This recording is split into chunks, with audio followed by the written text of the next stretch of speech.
Switching gears here, scientists are warning all of us on the East Coast to brace ourselves for the possibility that we could see a very unusual, very scary-looking spider in the coming years. It's one that has never made our region home. They're as big as the palm of a hand, but as Matt King tells us, we do not need to panic.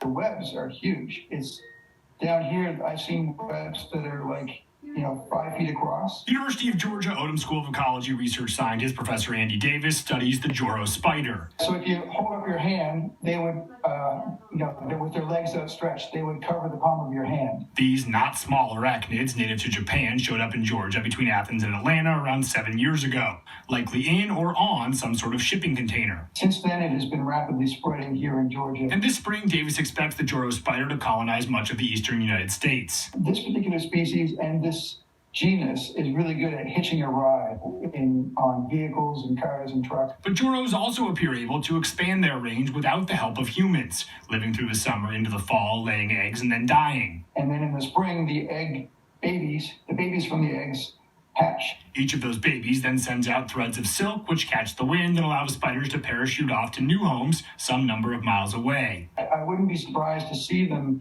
in the coming years, in the next 5 years, up in New York City. And if the egg masses survive our winters, as they appear to on similar latitudes in their native range in Japan, the Joro might stay here, taking flight every spring and landing among us to creep and crawl and spin 5-foot wide webs. Even if you did walk into a web, which is pretty likely, the spider's probably just going to sort of run away. Davis promises us, in addition to its shyness, the Joro's fangs are too small to bite us humans. They're more of a nuisance, really, than anything, because their webs are just everywhere down here.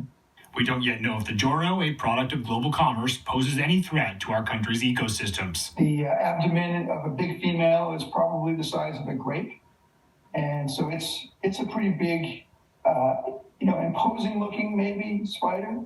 I'm Matt King, Fox 5 News. Imposing looking. Yeah, that's one way to put it. Keep it away from me, please. Thank you. All right, Reagan's back after this with our